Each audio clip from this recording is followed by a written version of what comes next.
바닥은 확실히 형성된 것 같다. 그리고 그 근거는 재고가 빠지는 모습이 될 것 같긴 한데요. 가장 대표적인 게 반도체일 수도 있겠죠. 휴대폰과 관련된 부품들도 개선될 수 있다라고 좀 보고 있고요.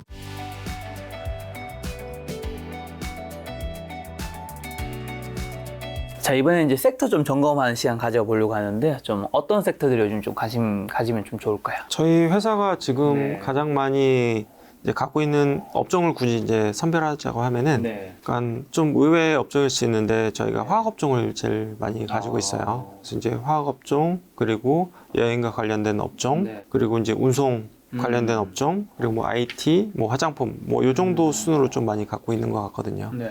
일단 그럼 화학부터 한번 얘기해 볼까요? 네. 그 화학 같은 경우에는 어떻게 보면은 최근 2, 3년 내 가장 안 좋았던 업종 중에 하나예요. 그래서 이제 작년에 또 가장 큰 타격을 받았던 부분이 중국에서 이제 코로나를 인해서 봉쇄 조치에 들어가면서 그러니까 가동률 자체가 엄청나게, 그러니까 증설도 많았지만 네. 가동률 자체가 엄청나게 이제 떨어질 수밖에 없었던, 수요가 이제 급감했던 부분들이 좀 있는데요. 올해 이제 서두에 말씀드렸던 이제 뭐 중국 경기의 회복 이런 것들이 저는 매우 높은 확률로 네. 이제 펼쳐질 가능성이 높다라고 보고 있기 때문에, 만약에 중국에서 이제 소비 관련된 최근에 어떤 노이즈는 있는 것 같아요. 그러니까 네. 춘절 때 뭐 기대해봤다, 뭐 못했다, 뭐 이런 이야기도 있긴 하지만, 결국에는 이제 경기 회복이라는 부분이 정부에서 할 수 있는 거는 결국에는 뭐 건설 투자를 한다라든지 네. 이런 쪽에서 어떤 먼저 투자가 될 수밖에 없는 부분이 있거든요. 근데 이제 경기와 가장 민감한 게 화학업종이에요.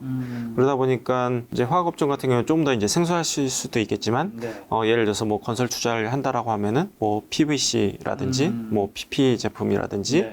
뭐 가전이 많이 팔린다고 하면은 뭐 ABS라든지 이런 식의 이제 다양한 화학 제품들이 좀 많이 팔리게 되거든요. 그래서 네. 경기에 가장 민감하고 어떻게 보면은 경기와 가장 빠르게 움직일 수 있는 게 이제 화학업종이라고 생각을 하고 있기 때문에, 다만 이제 현재 실적이 좋은 상황은 아니에요. 네. 지금도 이미 가동률이 엄청나게 안 좋은 상황이긴 하지만, 그리고 이제 특히나 이제 마진 스프레드도 많이 깨져 있는 상태이거든요.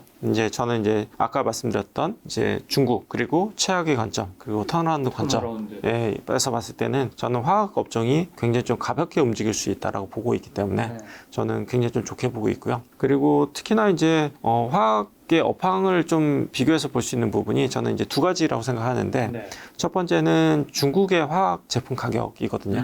그래서 이제 1월 달에 중국 화학 제품 가격이 네. 글로벌 가격에 비해서 굉장히 좀 빠르게 반등했던 부분이 있어요. 네. 근데 다만 이제 최근에는 약간의 뭐 조정은 받고는 있어요. 그게 이제 뭐 이거 엄청나게 계속해서 치고 나가는 부분은 아니긴 하지만, 확실히 저는 이제 바닥은 확인해 가고 있다라고 보이는 부분이 있고요. 그리고 이제 가동률 측면에서 봤을 때도 주요 이제 화학 제품의 가동률이 작년에 60%대로 떨어졌던 상황이에요. 근데 이제 제가 확인한 바로는 이제 범용 제품이냐 아니면 스페셜티 제품이냐에 따라서 좀 다르긴 하지만, 전반적인 가동률이 뭐 한 70에서 80%대까지 올라선 걸로 알고 있거든요. 그래서 최악의 관점에서 봤을 때는 화학업종은 올해 생각보다 이제 굉장히 좀 가볍고 빠르게 움직일 가능성이 저는 존재한다라고 보고 있어요. 자, 또 두 번째는 여행.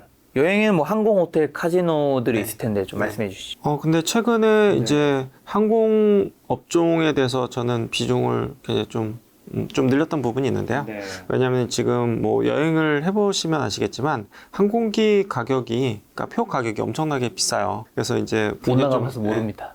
지금 코로나 이후로 나가본 적 한 번도 없습니다. 네, 그래서 최근에 보면은, 그러니까 일본에 대한 여행 수요가 굉장히 좀 빠르게 증가했고, 그리고 최근에 이제 베트남을 비롯한 네. 동남아에 대한 여행을 주변에 보면 엄청나게 진짜 많이 가더라고요. 네, 진짜 많이 가시거든요. 코타키나발루, 일본, 뭐. 근데 이제 표를 끊어 보면은 표 가격에 살짝 놀라실 거예요. 아, 그래요? 요즘 옛날 싸게 갈 때는 일본 네. 진짜 뭐 10만 원 후반대도 있었는데. 네, 그래서 비행기 가격이 엄청나게 올랐는데, 네. 최근에 이제 유가가 빠지면서 이제 원가 자체는 빠지는 부분이 있거든요. 그래서 1분기 봤을 때 어떤 국내 항공업체들의 실적이 굉장히 빠르게 좋아질 걸로 좀 보고 있어요.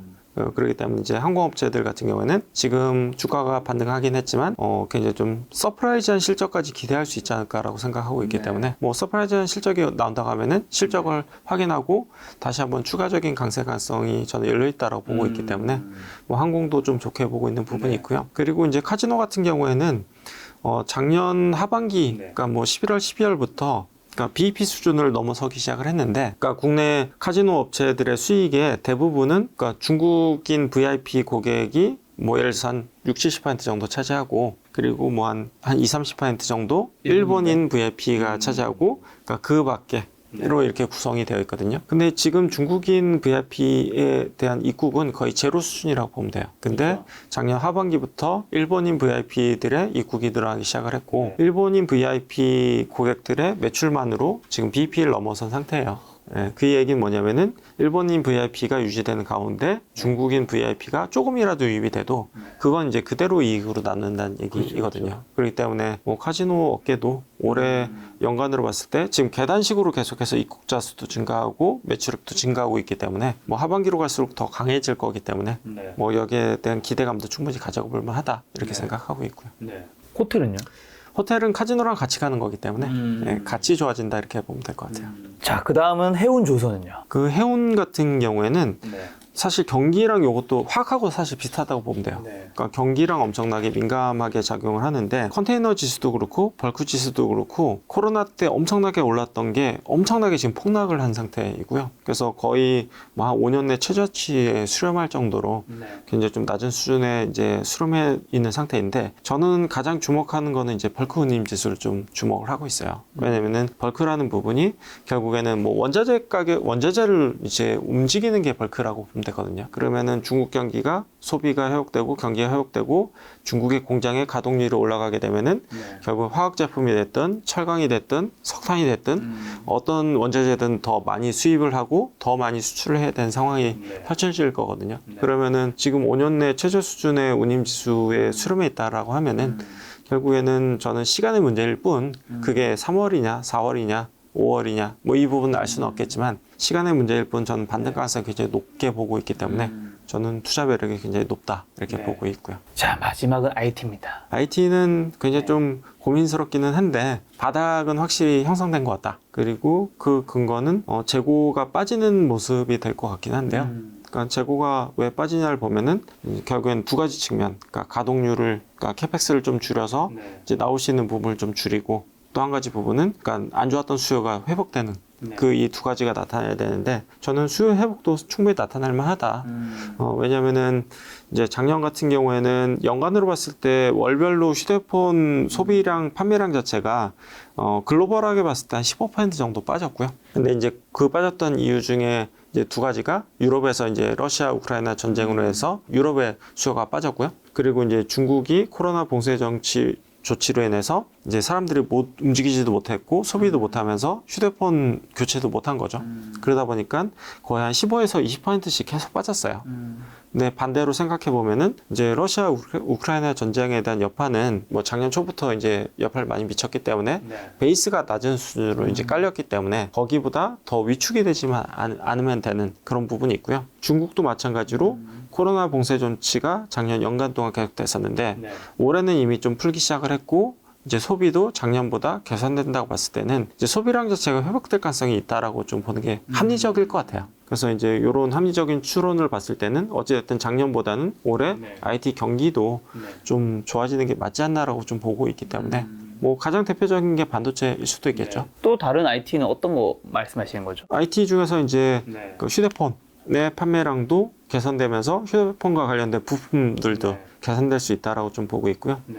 마지막으로는 이게 IT라고 불려야 될지는 잘은 모르겠지만 2차 전지 관련된 것들도 어찌됐든 올해도 계속해서 이제 수요적인 측면에서 봤을 때 물론 이제 뭐 양극재가 뭐 매력이 있냐, 응급재가 매력이 있냐, 동박이 매력이 있냐, 뭐 요거는 이제 따져봐야겠지만 전반적인 뭐 저는 이제 오히려 이제 작년에 좋았던 양극재보다는 뭐 작년까지 뭐 크게 두각을 못 나타냈던 뭐 동박 같은 것들 같은 경우도 좀 뒤늦게 좀 후행해서 같이 오를 수 있지 않았고 좀 보고 있는 부분이 있고요. 뭔가 IT라고 얘기하셔서 저는 AI라든가 뭐 챗봇, 그다음에 로봇 이런 쪽 얘기해 주실 것 같은데 그런 쪽은 단어 하나조차 내온 거 많이 주시네요. 근데 그 업종들이 그러니까 너무 많이 올랐고 그래서 저는 조금 따라가려고 일부 편입한 건 있어요. 그러니까 감속기 회사를 편입한 건 있고요.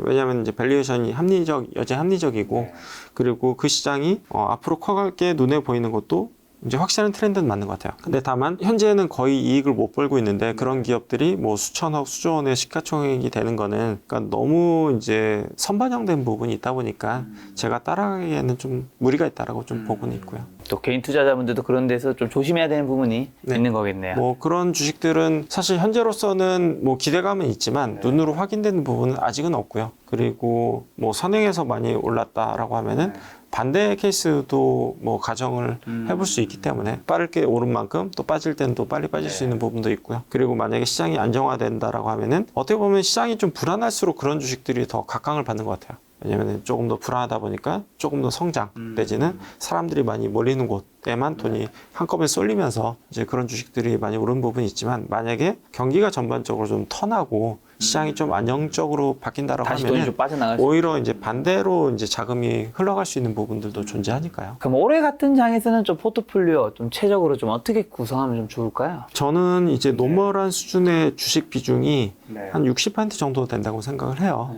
그래서 노멀하게 가져갈 수 있는 부분은 충분히 가져갈 만하다. 그리고 뭐 한 30에서 30% 정도는 좀 안전자산을 좀 이제 깔고 가고 이제 그 안전자산은 뭐 예를 들어서 예금이 될 수도 있는 거고요. 채권이 될 수도 있는 거고 전 뭐 리츠 같은 것도 뭐 배당 수익률 한 6에서 7% 정도는 받을 수 있기 때문에 괜찮다고 보고 있고요. 올해 금 이야기도 많이 하던데 금은 제가 판단할 수 있는 영역이 아니라 예. 스타일이 아니라서 빼는 걸로. 네, 그렇죠. 원자재와 마찬가지로 그러니까 가격을 예측하기 좀 어렵고 그리고 이게 얼마가 적정 가치냐도 판단하기 어려울 뿐더러 이제 배당이라든지 뭐 저한테 이제 얻을 수 있는 뭐 부분도 없고 뭐 세금 뭐 금이 금을 낳지는 않으니까요. 다양한 부분들 감안했을 때 그리고 금은 이제 보통 이제 보관 비용이라고 해가지고 원래 식물을 보관하게 되면은 보관 비용이 또 들어가는 그렇죠, 거잖아요. 그렇죠. 그래서 배당이 들어오는 게 아니라 어떻게 보면 또 비용이 발생할 수 있는 부분이 있기 때문에 감안했을 때는 저는 제 선택 영역에는 좀 벗어나 있는 자산. 다만 이제 정말 경기가 정말 좀 무섭고 정말 이제 우리나라 망할 것 같다라고 하면은 갖고 가는 게 맞지만 이제 제 머릿속에 금은 들어있지는 않습니다. 생각해보니까 금이 뭐 어딘가 뭐 선물로 받든 뭐 있으면 네. 원래 잘 보지 않잖아요. 네. 근데 가끔씩 또 확인은 해야 되잖아요. 금이 네. 사라졌는지 네. 있는지. 네. 그리고 원래는 예를 들어서 뭐 집에 금고라도 하나 들여놔야 되고 그러니까요. 그리고 어디 보관소에 보관한다고 하면은 그 보관 비용을 내야 되고 그러니까요. 네. 그래서 저는 매력적인가라는 생각이 그러니까 특정 구간에서는 가져갈 만하지만 특정 구간을 제외하고서는 저는 금에 대한 매력은 높지 않다 이렇게 보고 있고요. 그럼 나머지 한 10은요? 10% 정도는 해외 자산에 투자하는 것도 괜찮다 이렇게 보고 있고요. 알겠습니다. 자, 오랜만에 김작가 TV 또 한번 나와주셨는데 저희 시청자분들에게 마지막으로 해주고 싶으신 뭐 투자 조언 한마디 있으시다면요. 근데 저는 이제 주식이라는 부분이 항상 이제 업앤다운이 있는 주식, 그러니까 자산이다 보니까 항상 고민이 많을 수밖에 없는 것 같아요. 근데 이제 다만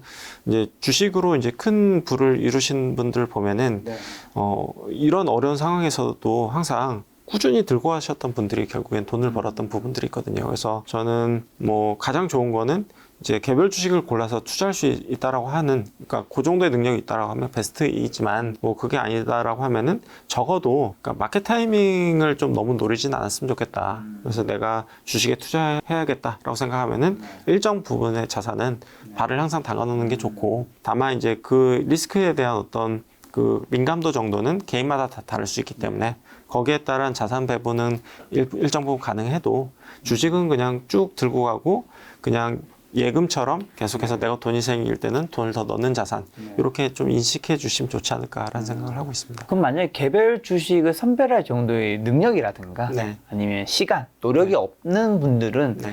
ETF를 사는 게 나을까요? 지수를 사는 게 나을까요? 근데 ETF 자체도 그 감각이나 투자에 대한 판단이 필요하긴 하거든요. 그래서 정말 잘 모르겠다라고 생각하면은 인덱스가 맞는데, 근데 저는 인덱스가 국내 시장에서 정말 매력적인지 사실 잘 모르겠어요.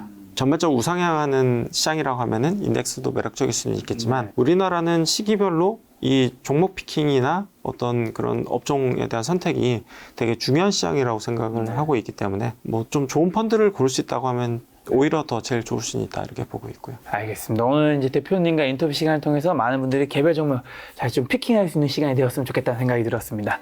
오늘 만남의 손님은 이건기 대표님이었습니다. 지금까지 여러분 소중한 시간을 함께 해주셔서 정말 감사합니다. 오늘도 김작가였습니다. 고생 많으셨습니다. 네, 감사합니다.